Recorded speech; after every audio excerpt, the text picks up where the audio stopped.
This is Sona from Airboxer, and today I will run you through our HubSpot marketing template.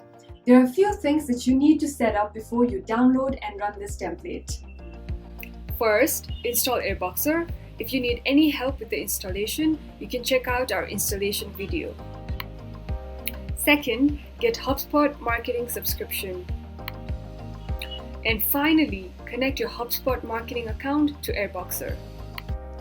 Once you have everything set up, you can download the template HubSpot email performance from our templates page and create a copy of the template for yourself. Once you land on this page, go to Extensions and launch Airboxer. Wait for the add-on to load and verify all the connections behind the scenes. Then click on Refresh Template Data. Now your dashboard will be populated with email and campaign data from your HubSpot marketing account. Let me quickly go over the template to give you an idea of what all insights you can gain using this template. Here, you may select the start and the end date of your choice, and the template gets populated with the data within this range. This section allows you to track key metrics like number of email and campaigns sent, total opens, clicks, replies, bounces that will help you optimize your email marketing efforts. Similarly, here you see is an interactive timeline chart that displays the emails sent, opened, clicked and replied over the date range you selected earlier.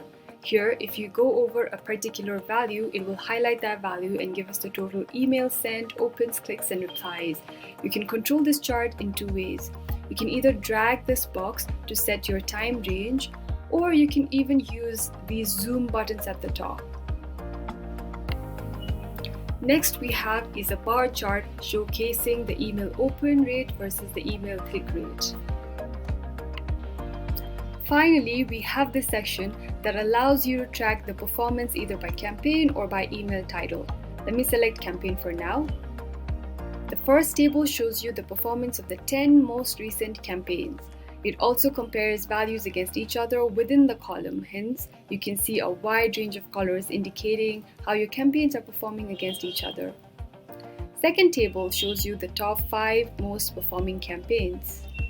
Now, if you want to find out the performance of an individual campaign, then you can do so in the third table.